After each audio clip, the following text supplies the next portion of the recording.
will be your host tonight for Stories After Dark.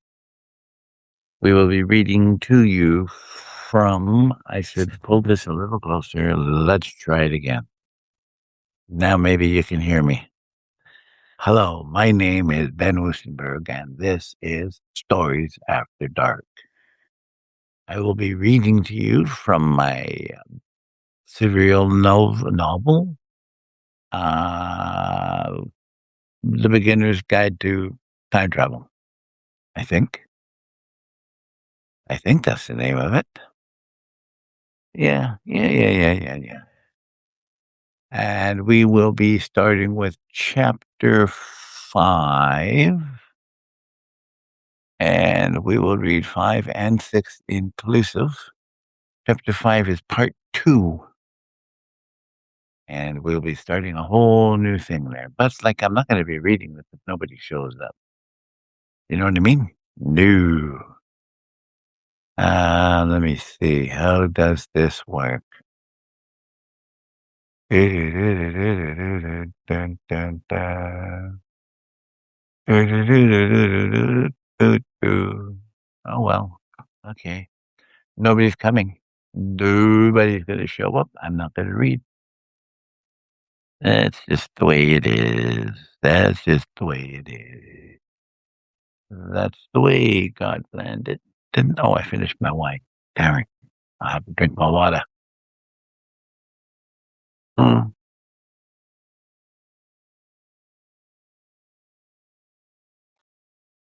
No. Nobody's interested in what I have to say. Let me see. Let me look at it. One viewer. That's me. Look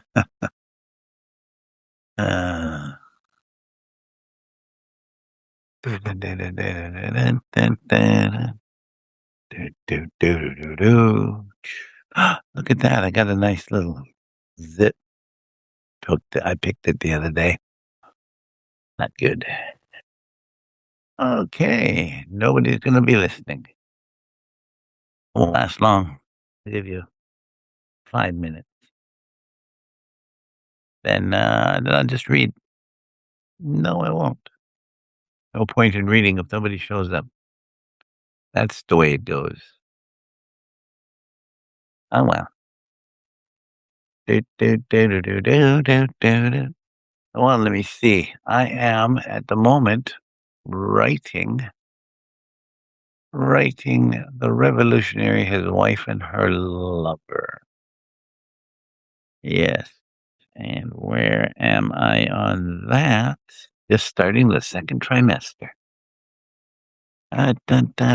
Nope, nobody's here. Just starting. Let me see. The first time she feels the baby moving, Letty is alone. She's frightened. She's remembering the pain that came the first time she lost a child, and the memory comes back with all the horror she expects to follow, except that it doesn't happen. She's waiting for the severe cramps and the tearing inside of her and wants to cry out, but laughs instead. The relief watching over her as she realizes it's a kick. The baby is greeting her, saying hello, hello, hello. Don't know why you say goodbye. I say hello, whoa, whoa, whoa, whoa, whoa, whoa. Oh, okay. I really wish I knew how this thing here showed up, but I don't know. Audio. Okie dokie. Oh, look at that. Well, thank you, Doc. I was looking for someone to read to, but nobody was showing up, and here it is 5 minutes into it. You're my only man. That's okay. Are you ready? Give me a heart. Let me know you're with me. Okie dokie. The hearts are down here. Don't see? There you go. There's a heart. Means I'm with you. And how long shall I wait? Been 6 minutes. I was going to quit. Like, never say die, I say. I'm going to be reading to you alone. Apparently, Irene's not joining us. That's okay. She's a busy woman. And I was over here. So what we're going to do is we're going to now be starting part 2. I think that's what it's called. Part 2 in the year 2358 ATC, meaning after the cataclysm. And it's being told by a character whose name is Wit. Okay. And all right, we're doing it. Here we go. Are you ready? Part 2, 2358 ATC, Wit, Chapter 5. Jaylene tumbled to the ground ahead of me, laughing and spitting hair out of her mouth. She brushed it aside without a second thought as she turned to look at me. She was about to plant a solid boot in my chest when I smiled at her, shaking my head and my finger. She laughed again, and I pushed myself to my feet, untangling myself from the sword at my side and reaching down to help her up. I looked around our small camp, wondering where Giral, her brother, had gone off to. Do you see him anywhere? I asked. I was picking up crossbow bolts where they'd scattered across the rocks. I was glad the long buckskin pants I was wearing were thick. Jeline shook her head, brushing dried leaves and dead grass out of her hair. I reached over and pulled a twig out, showing it to her, then tossed it into the stream beside us. It's not like him to just leave, I said, turning my attention to the hide raft I'd assembled 3 days ago. We carried it through the mountain pass in pieces, a long, exhaustive climb I wouldn't want to make again. The raft was made of tusker bladder and old hide I'd stitched together myself. I used tusker bladder because they're stronger than the smaller oryx, tying it all together with gut string and determination. I'd made it so that it would take no time at all to deflate and roll up again. It was just one more thing I'd have to hang off my pack, but it did make for a comfortable mattress we'd made certain to use. No, but it is like him to hide and try and ambush us, she said, picking her pack up and slinging it over her shoulders. I turned around and made some adjustments to the pack. The trip downstream had been treacherous, the rapids unforgiving, which was why I'd made sure to bring the Tusker raft. After 3 days of rest, it sounded strange hearing the pots and pans hanging from the bottom of her pack sing out their light melody as she carried the pack to the raft. You think he'd do that? I asked. Like he wouldn't, she laughed at me. You don't know him like I do. He's my brother, so believe me when I tell you he'll be waiting to pounce on us for the first chance he gets. You think he's hiding on us, I said with a laugh. I could see him standing behind her, out on the ridgeline, looking down into the valley. We're all but there now, I thought, at last. After 4 days of travel over rocky terrain, we were finally leaving the Vandals behind. I wasn't going to miss the cold wind and sudden rains, I thought, looking back at the sheer cliffs and walls of solid ice that made up the Vandals. But we'd done it. We'd proven the mountain passes were still accessible. The old star charts Jarrell had found had proven to be accurate. Do you think the Algor is there already? Jolene asked. I hope not, I said, grabbing her from behind and squeezing her as she dropped the pack into the raft.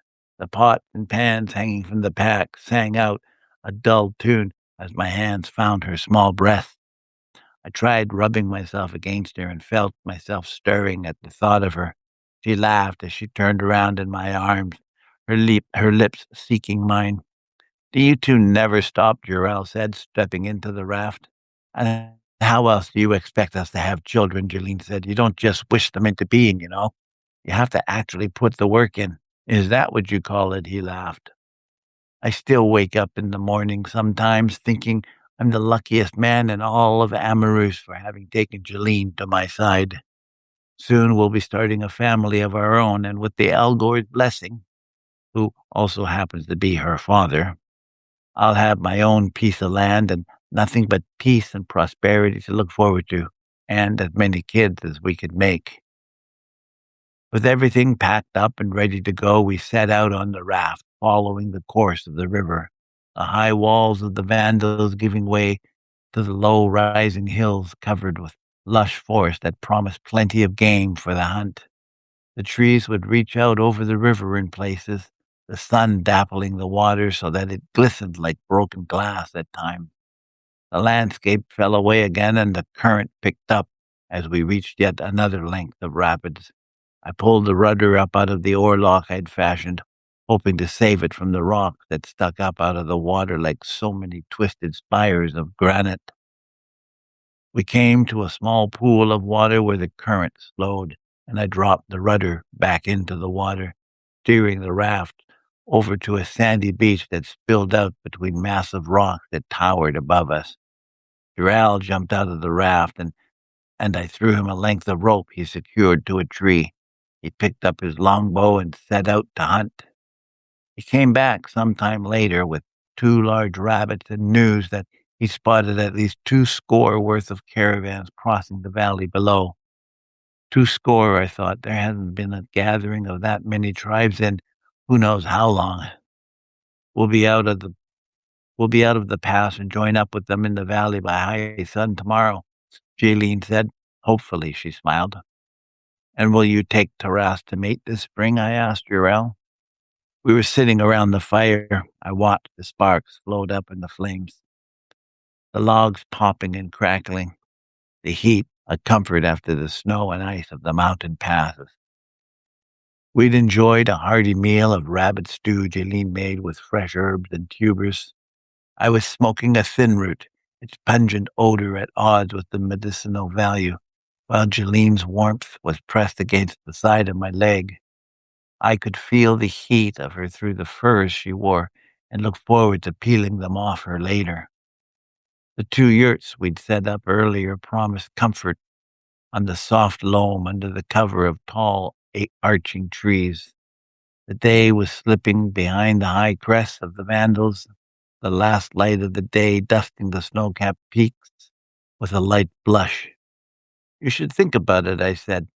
I was your age when I first broached my promise to the Algor, I said, smiling down at Jaylene and offering her a taste of the thin root. My father would have been a fool to say no to you, Wit. Ural laughs. You're the best huntsman in these parts, and he knows it.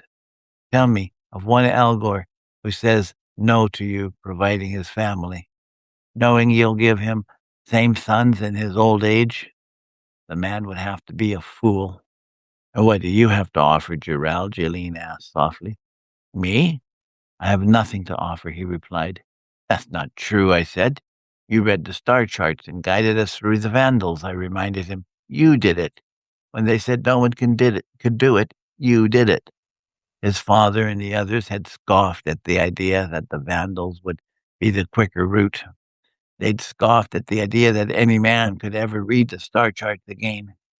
They refused to even consider it. It was a magic loss, they said, and for good reason. And what would that good reason have been, I wonder? I woke up in the morning with the sun breaking through the Vandals behind us. I could feel the heat coming in through the walls of the yurt. I knew the air outside would still be cool and crisp, with the shadow of the mountains more like a heavy burden on the path ahead. One has to make certain to appease the gods, I reminded myself. I kissed Jaylene on the neck, taking in the scent of her, tasting the saltiness of her body. She rolled into me, stretching herself like a feline, her breasts reaching out from underneath the slight coverings, tempting me with their allure. I took up my longbow and dressed. Will you be long, my love? Game will be plentiful, I said as I placed my foot around the bow and notched the catgut into place. An hour's trek out at the most, I said as I pulled on the bow once or twice to test its tension. Picking up my sword and quiver, I made my way outside. The cold air hit me and I took in a deep breath, letting the steam plume out of me like I'd seen machines do in old-time video screens. I haven't seen a lot of machines in my day, but I know they used to be plentiful when my father was a younger man than I. Al Gore told us of a time when men and machines waged war from the skies. I looked up at a clear blue sky, somehow grateful my father made the trek out to the wastelands and escaped the wars. I've always enjoyed the hunt. There's something about finding the trace of a spoor and following it, whether it's a broken branch because of a hoof or a drop of fresh dung. Knowing you'll be putting food on the table, as it were, or feeding the tribe is sometimes more than enough reward. It's not the skill that satisfies me as a hunter, but the chase. It's the adrenaline pumping through my system when I realize the prey I'm following is larger and more powerful than I am. It's also knowing that I may be another beast's prey and that the prey I'm tracking may well be tracking me. One can never allow themselves to become complacent when it comes to hunting. One must always be aware. There have been several times in my life when I felt that I'd taken on too much.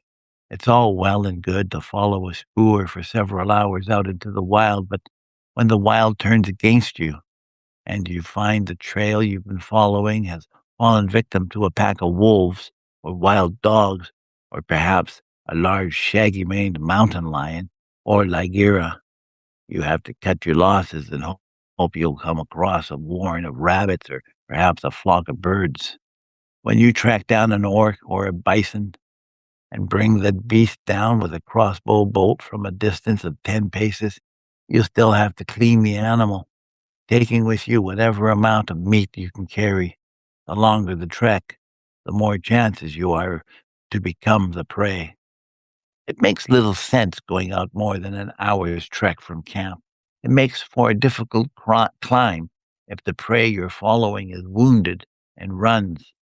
If the animal stumbles and falls down an incline, it's up to you to retrieve it, and if not that, to at least show it the mercy it deserves and kill it and complete the kill.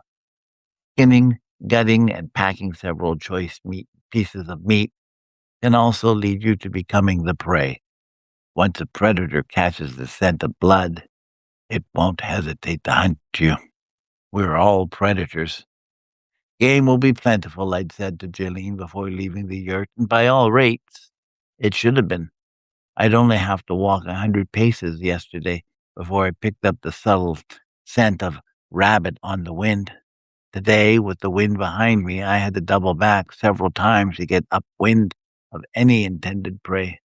But there were no rabbits and any other small game to be found. It seemed as though the birds had all taken flight as well. I searched the sky about me, thinking perhaps a raptor was on the hunt, and with the white crests and peaks of the vandals gleaming in the distance and looming large.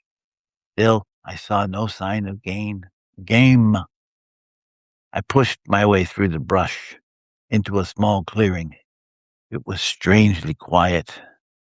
I dropped and ducked down into the shrubs nearby, having caught the scent of something on the wind I remembered from my distant childhood, unable to remember when I'd last tasted its scent.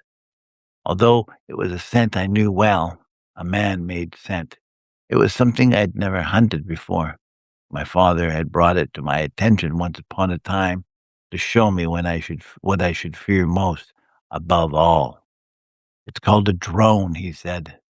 If you see one, it's already too late. Pray that you never see one, he said softly. It's a scent that should haunt your nights, he said, picking the thing up and turning it over. It dripped a thick liquid that stained the ground a deep purple. Smell that, he said, and I bent myself closer to it, the smell repugnant. I said, smell it, boy, and he pushed my face into the thick ooze. I pushed my hand away and sputtered, spitting the foul-tasting liquid out of my mouth as I wiped my face with the ragged sleeves of my coat. Let that be a lesson to you. Never forget that smell, he said. Never. Now, tell me what it is.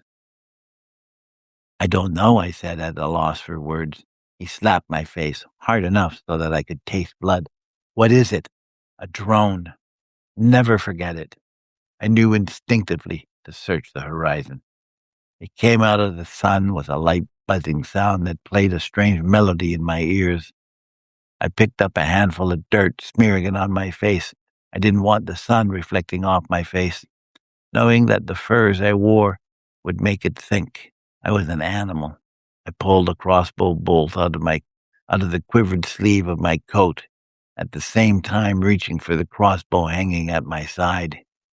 Using my longbow would leave me too exposed, I thought, so I placed it on the ground beside me, careful of my quiver as I lifted the halter over my head. I watched the thing floating in the air, perhaps 20 paces away. It was a flat black color that didn't reflect the sun as it hovered like a hummingbird in front of me.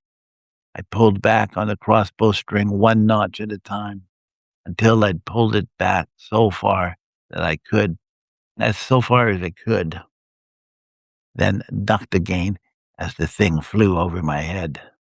I watched, waiting, throwing a tiny pebble in front of it so that I might gauge its reaction. It shot a small bolt of lightning that impacted with the pebble and turned it to dust.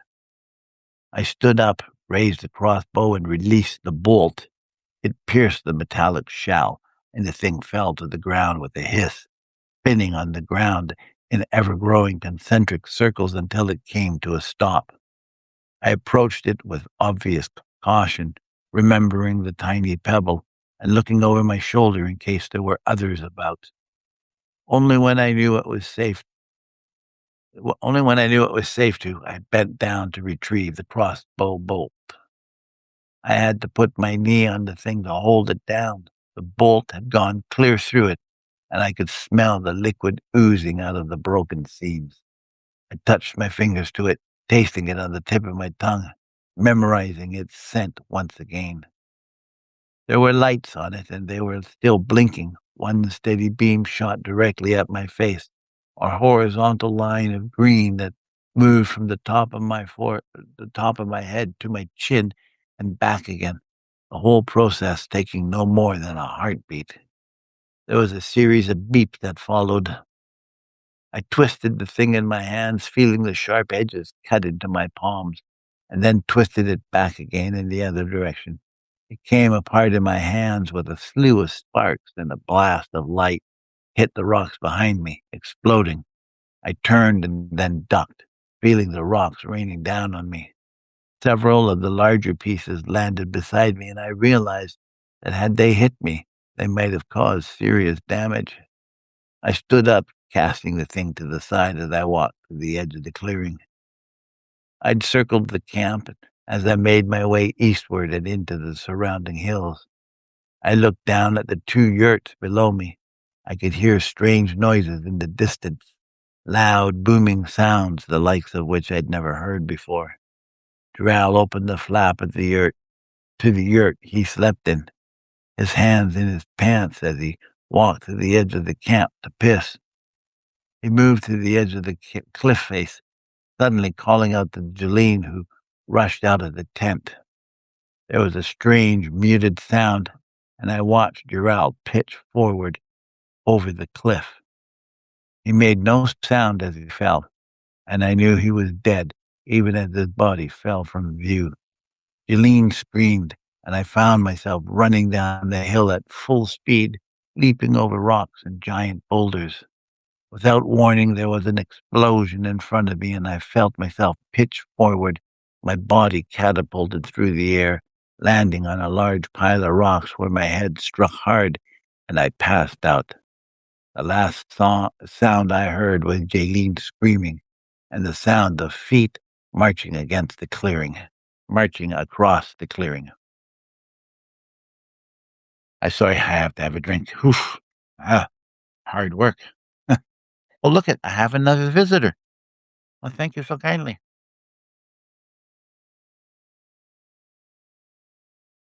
I don't think it's going to last long. Okay, I'm back. Here we go. I woke up to the smell of smoke in the air, my head aching and my body feeling as though I'd been stomped on by a tusker. The small camp we'd made was a pile of ash. I turned my head to the side and could see one of the packs smoldering in the distance. The second one was untouched. I tried to sit up and reason out what happened. I was in too much pain to move. It hurt just to breathe, and I called out when I moved too suddenly. Oh, I cried out when I moved too suddenly. I put my hand to the back of my head, my body screaming in protest as I raised my arm and felt the sticky wetness. Pulling my hand away, I saw a smear of blood. I dropped my hand into my lap and looked at the thick, congealed blood. Whatever happened, I'd been out for longer than I needed to be. I looked toward what had been the yurt. The only thing left was the raft we'd used as a mattress. It was still intact. I rolled over and slid down the face of the rock I'd found myself splayed against. I felt my knees give way as I fell to the hard-packed ground. I felt the bones in my legs, grateful to find them all intact. My right knee felt swollen, and I told myself not to look at it. I attempted to run my hands down my sides, looking for injuries, and winced in pain the moment my hand touched my left side. I had to put my right hand out to steady myself, even though I was still sitting on the ground trying to gather myself as I looked about the camp for Jaylene. I forced myself to stand up and staggered about for a time.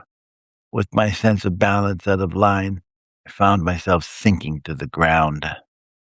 I could hear the sound of screaming in the distance and forced myself to crawl on the ground, where I soon reached the edge of the ridgeline. Looking down at the valley below, I saw several drones blasting at the numerous campsites as row upon endless row of steel-clad men waded through the futile defenses of the camps.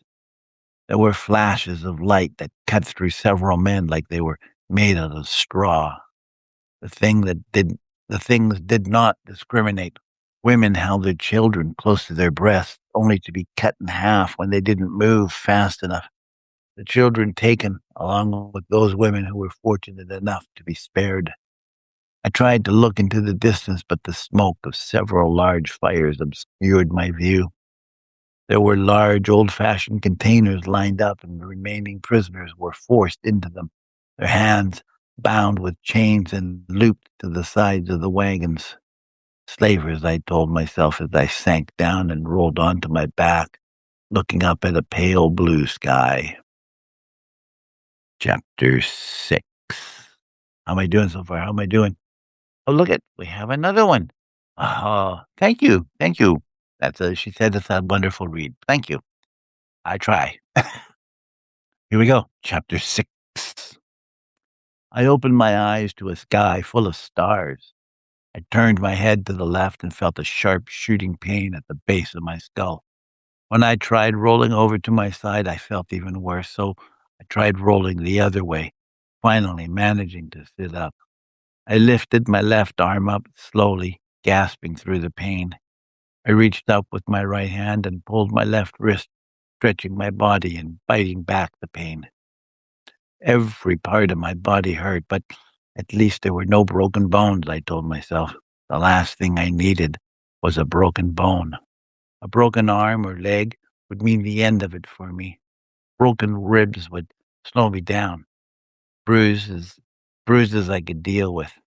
I ran my hands down the length of my right leg, feeling the pain just above the knee.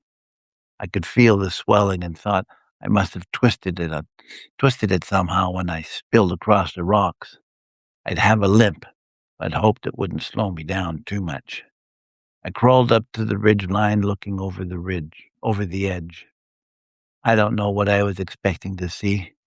There were small spot fires still burning, but for the most part, everything had been destroyed. I doubted if there'd be survivors. Slavers usually don't leave survivors. They take what they want, the women and children mostly, and kill everyone else. They've been known to take warriors for the arena, and that was pretty well a death sentence from what I knew. Man's life in the arena was worthless. From what I'd learned over the years is that if a child looks promising at an early age, he's trained to fight in the arena. Those prisoners captured in the wilds of the wasteland would be put up against the more mature children. It was part of their training experience. I wondered how many children they picked up. And the women, what became of them? Concubines, naturally, but also servants. Some of them would be domestics, others would work in the fields. Some would be mated and those children taken from them and raised up to become soldiers. And how do I know all this, you ask? My father told me a great deal about the great wars of Amarus. He'd been a soldier himself, he said, until he was left on the battlefield for dead. And he should have been dead, he told me. When the battles ended, the surviving soldiers would walk the plains of death and finish off those who were wounded. If you were unable to stand and walk, you were killed. But how did you get away? I asked. I was 13 summers by then. It was the fourth season of him taking me along with him, moving from village to village selling wares he'd spent the winter crafting. He made weapons as well as tools. He owned a large wheeled wagon that was pulled by 4 bisons. Large beasts, they were almost tame, and were patient when it came time for me to unhitch them from their burden. I slid into a pit beside the battlefield, under the cover of darkness, and made my way south, away from the noise and hubbub. I never looked back. I was 21 by then, already old for a battle-scarred and jaded soldier. Where did you learn to be a huntsman? That I learned the hard way, he laughed. I starved.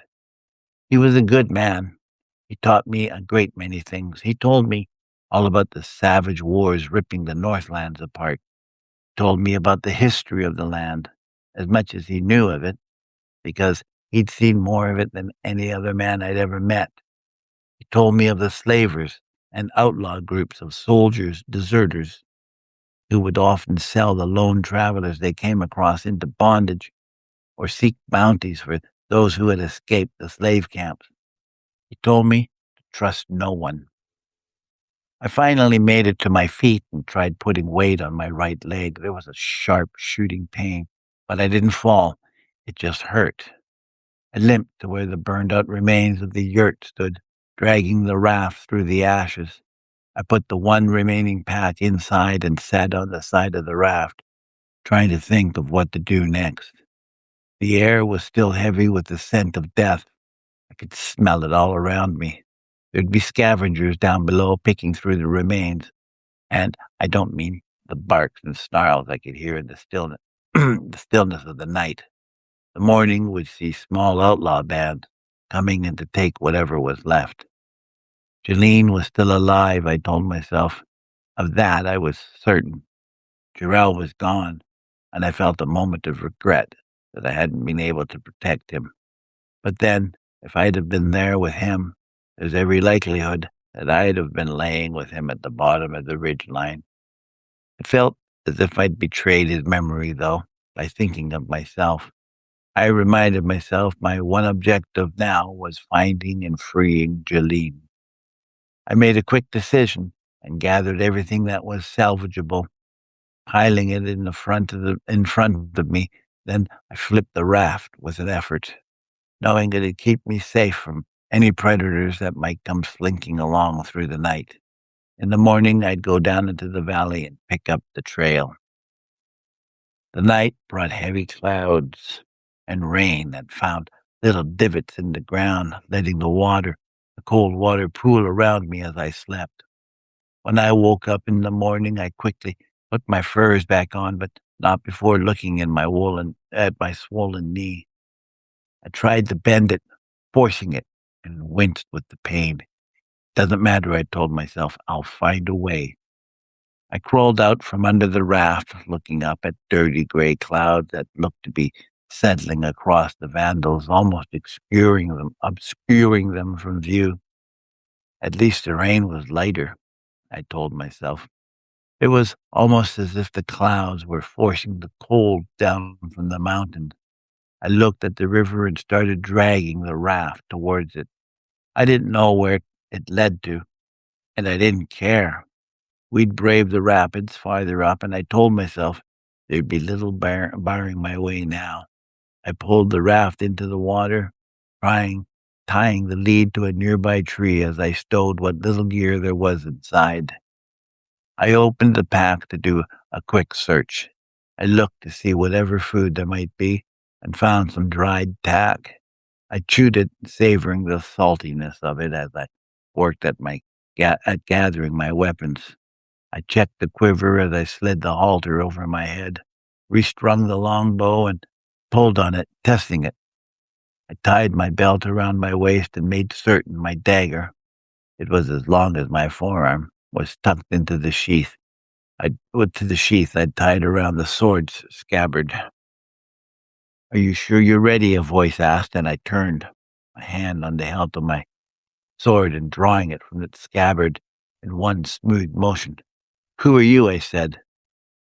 I asked myself how I hadn't heard them as they crept into the camp, or how I hadn't caught their scent on the light wind.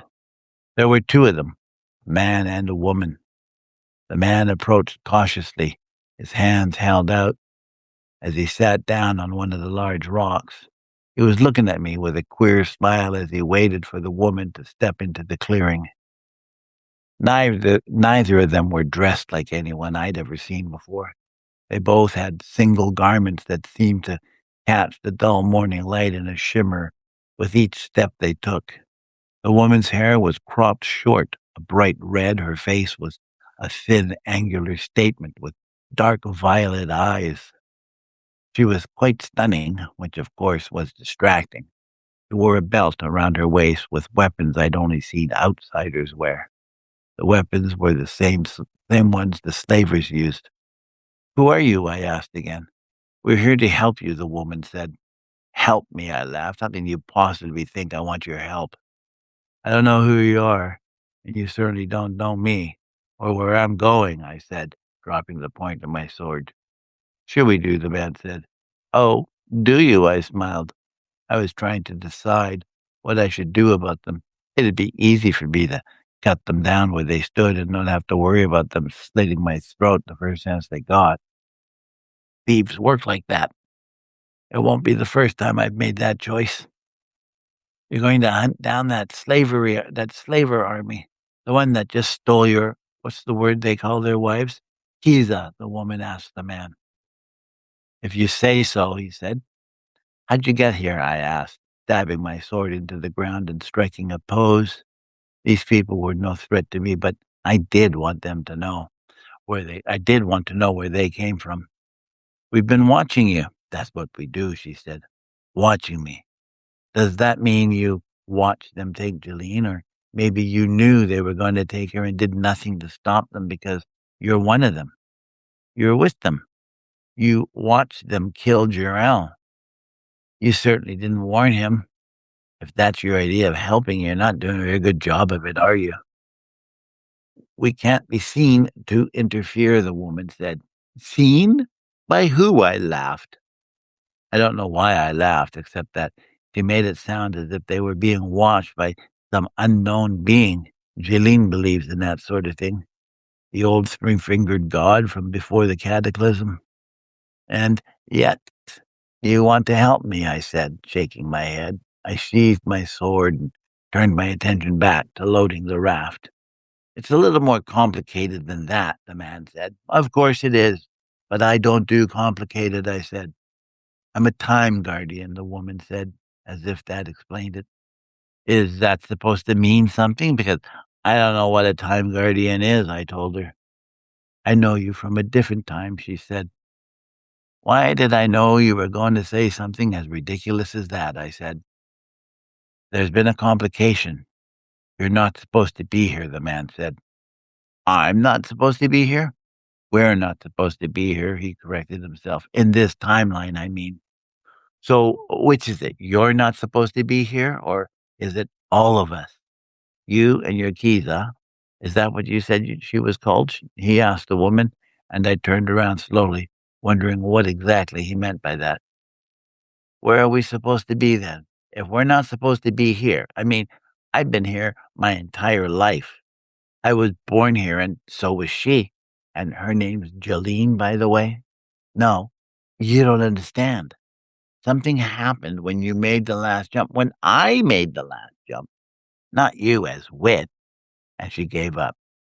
She turned and looked at the man, shaking her head before she sat on the rock beside him, looking at the ground and shaking her head. "I told you this was never going to work because we're in the wrong timeline. You can't move between different timelines. Ricky's in there. We just can't contact him." "We're not supposed to be here," the woman said. "Wit is, but we're not." I try not to think of myself as a well-versed man. I try to think of myself as a well-versed man. I can read, not that there's a lot to read, but Zard knew how to make things work. And we had a video screen with a letterboard. I know a little bit about this world and where it came from. Now, why don't you tell me who you think I am?" "I told you we're from a different timeline," the man said. "And that timeline would be what would that be?" What would that be?" I asked, dropping the rope I was holding and looking the man in the eye. "In a timeline where I'm your brother," he said. "And now you're in the wrong timeline?" He nodded. "And this person you think I am, he's your brother." I wanted to ask him if he was my brother. Why didn't he look like me? My hair is the same color of a wheat field, with insanely long curls any woman would be envious of until they had them. My eyes are brown and his are green. His hair's brown and straight, cut exactly like you'd expect an outlaw to look. And I have a beard, neatly trimmed. Jaylene calls it my vanity. "We've come here from the past," the woman said. "Yes, you said that," I said. "But the natural thing for me to ask you would be, how did you get here?" "We came through a time portal," she said. "A portal. A singularity. It's a rift in the space-time vortex," the man, my brother, said. "The space-time vortex. Even if I knew what you were talking about, how come I don't know I came here from the past?" "You didn't. You're still Wit. The man we're following, his subconscious mind, is trapped inside your mind." "Stop right there," I said. When the portal was opened, he was fleeing for his life. Him and the woman he was with, she added. We'd already made it through, but the other portal, no, I mean it. Stop right there. You're telling me that this man you're chasing through time is somehow inside my head and that he was with someone else and that person is inside Jaylene's head? And now you've come here to somehow extract this person from our heads? When you put it like that, it makes a lot of sense, the woman said. No, it does not, I said. None of this makes any sense. I grabbed the rope and began pulling on it. I could feel it in my knee and stopped pulling, trying to relax before I tried again. "You could always help, you know." "Help you what?" "Help me pull the damn raft to the river," I said. "Only if you promise to listen," the woman said. "I'm always willing to listen," I said. I picked up the steering oar and carried it to the raft. I climbed up and slid it into place, tying it out of the way. I jumped down slowly and, grabbing the rope, told them to start pushing. "How far?" she asked. "We have to get it into the water." I smiled to myself as I jumped into the front of the raft, stepping to the back and dropping the steering oar in place. They were on the shore looking at me for quite some time before realizing I was floating away from them. They didn't look happy as I stood on the back of the raft and waved. Suddenly there was a brilliant flash of light, and they were gone. I stood where I was, transfixed. I was dumbfounded. I'd heard stories about the old days and how there'd been magic, but it had been lost with the cataclysm. It was the only thing that made any sense. What, another portal? I asked myself, laughing, before settling down and turning to look at the river ahead of me. The portal opened at the same moment we left. What? How? They were both sitting in the front of the raft. "I told you, we're time guardians," she said. "Yeah, You and my so-called brother. Yes, as I was saying, there was a portal in time.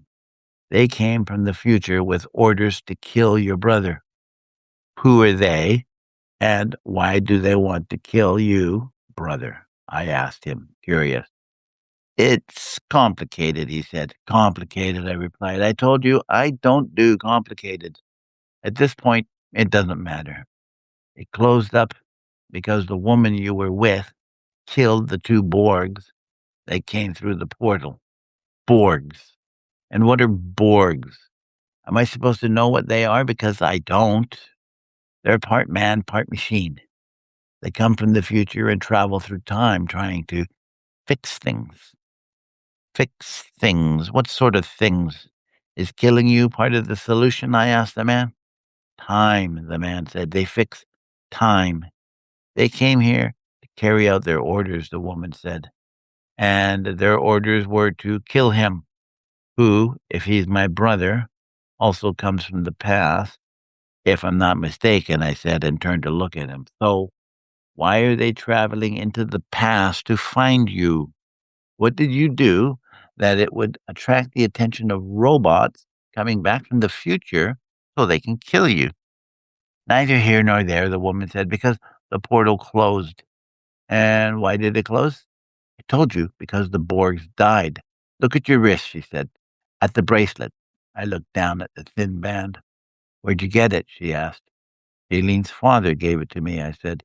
Yes, but he was your father in the past, like Jimmy's your brother, but isn't, I was quick to say.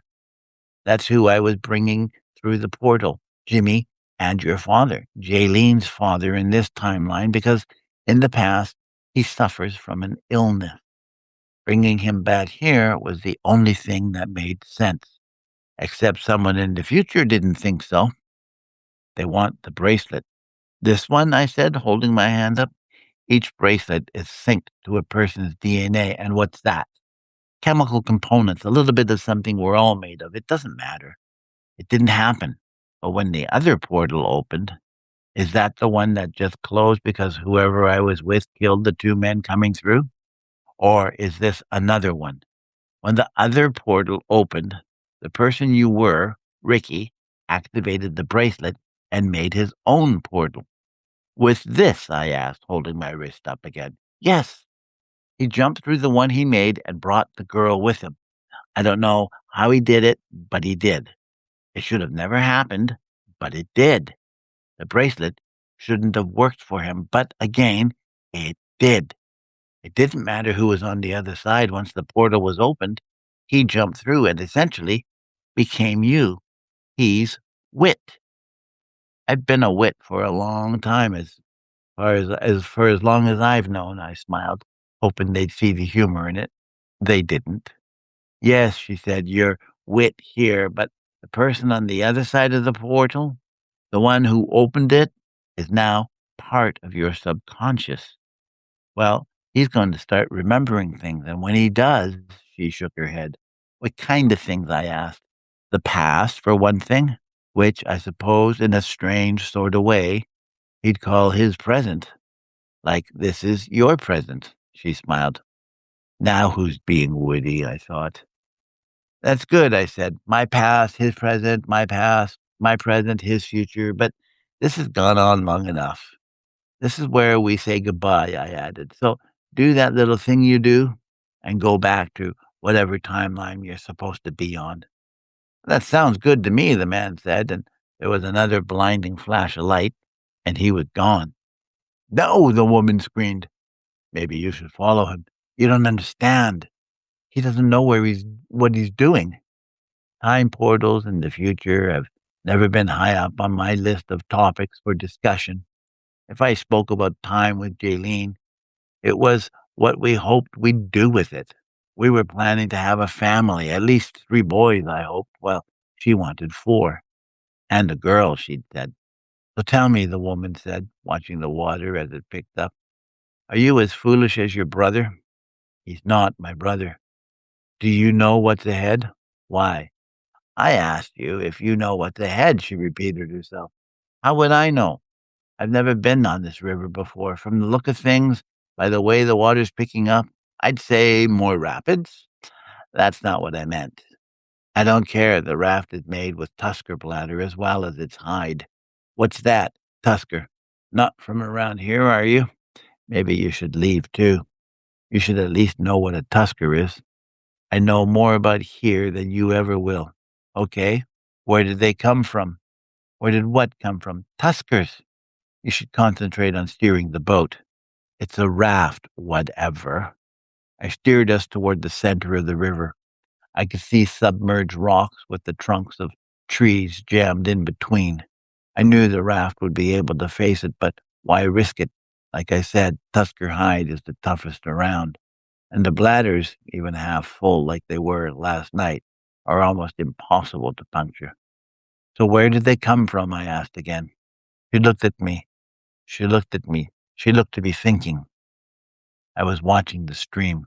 The current was picking up. I could see little white caps of rushing water in the distance where there were hidden rocks. There were swirls and eddies too, and I could see the river itself dropping. Not the water level, but the slope of the banks. Rocks along the riverbanks were slick with green. Some rocks looked black in the shadows, and I was pretty sure I could see ice crystals. What's that noise? I asked. The waterfall. Waterfall? Why didn't you tell me? I said, leaning on the rudder and trying to get the raft out of the current. I forgot. You forgot? There you go. That's the end of 2 chapters, chapters 6 and 7. And that's perfect timing because that's almost an hour. There you are. So I hope you liked it. I see Ashley did. Thank you, Ashley. And the Lost Creonte. The Lost Creonte. I like that. And Dr. Agu Sergius Alex. So I have 3 people. I was reading for 3 people. Isn't that funny? Oh, and myself. But that's okay. I was wondering if I should put this behind the paywall, but does it really matter? Only 3 people reading or listening. Anyways, so that's that. Next week will be chapters 7 and 8. I'm just going to do 2 at a time because it pretty well comes to an hour, and I don't want to go too far over that. So let me see. I have 7 minutes. 7 minutes. 7 minutes to talk about myself. Let me see. Oh, wow. I can really notice my little. I picked it yesterday in my sleep, I think. Whatever. It was a dumb thing to do. It's apparently, well, a zip. 68. I got a zip. I'm so happy. Oh, anyways, so I am at the moment reading this, and then I will be putting out Jack of Diamonds on Wednesday. I will be doing a poetry reading on Thursday, and on Saturday, I will be putting out a new fresh start on the novella, The Revolutionary, His Wife and Her Lover. So I'm pretty busy. I haven't got much for the wife and her lover. Let me see. I've got um uh, I've got 80 words. 80 words, second trimester. So it's about a woman. Well, it's not about a woman, but a woman is involved and she is pregnant. So there's only 3 parts to this story. First part is the first trimester. I'm just starting the second trimester, and then we will go into the third trimester. The story takes place in 1923 Berlin. And yes, it has to do with the rise of Nazism. And yes, it has to do with all sorts of different things like that. And it's interesting. It's going to be involving the, what is that, the Munich pushed, however you say that. I need another drink. Definitely need to get more. Um, so it's the story of it's a three, what's that called? A triangle? Triangle? Yeah. Well, the husband is a revolutionary, and he has just sort of like, crossed over and wants to join the new NDSAP. The, Nazi party actually is what it is. It's the very, very beginning of the Nazi party. And so he's, wanting to join it, and in order for him to join it, he has to, kill somebody or have somebody killed, and that's where the lover comes in. He's the killer. So she's pregnant, and, she's actually pregnant with the lover's child, not the husband. So it's an interesting read. You should start it. It's the revolutionary, his wife and her lover. Uh, it's it's the third story of the, Tales of the Vienna Woods, which is, going to be one of the volumes of my, collections called Trilogy. All of my books are called Trilogy, and everyone has a little subtitle, like this one will be the, Tales of the Vienna Woods. We also have the, African Songbook, and, what else? Well, we just like, the Bridges of Rome, and I have 19 or 20 different stories. What I want to do is put them all into little books of threes, trilogies. In fact, this is what they look like.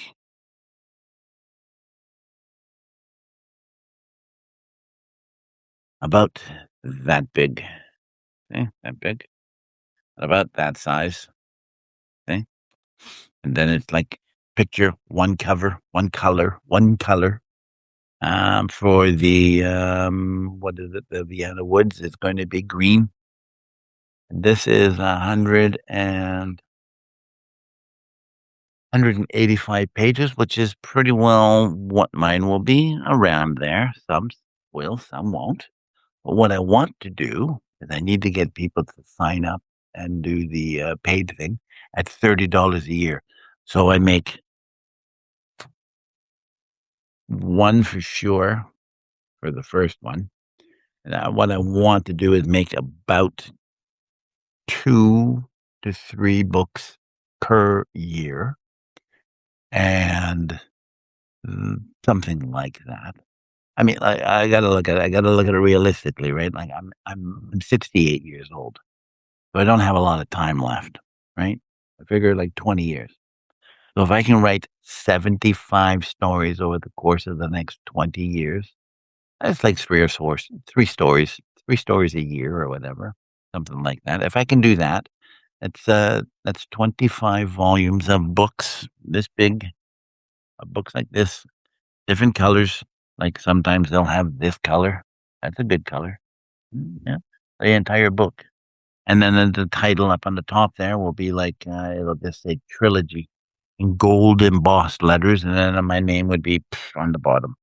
There you go. Plain and simple. But I haven't got anybody to sign up yet. Nobody wants, I got 25 people that are paying. And it's like, it's hard. Nobody wants to buy them. But I really do want to make these books. And I think it'll be a collector's item. Kind of like, what do you call, Beatrice Potter with her, Peter Rabbit, right? Those were self-published. I've got a printer. Not a printer, not me. I mean, there's a print shop right around the corner, 2 blocks away, walking distance. I've already talked to the guy. Yeah, he can make books. Yeah, he can print out books. The one I wanna have like 120 or something like that. I need like 125, 100, anywhere from 125 to 150 people that sign up.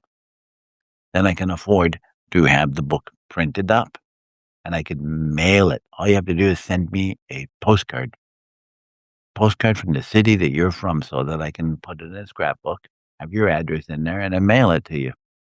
And as long as you're, subscribed, you get a book. As soon as you unsubscribe, you get no book. 'Cause that's the way it goes, right? Why would I give it to you if you're not paying for it? There you are. Okay, so, there we are. It's an hour. Perfect timing. I'm gonna say good night and adieu. So, this being your host, Ben Woestenburg, and this being Stories After Dark, I'm about to say good night. Adieu. I will see you next week. The same bat time and the same bat channel. And, there it is. There, I can't even see them. Can't see the buttons. Okay. So say ciao for now. Ciao.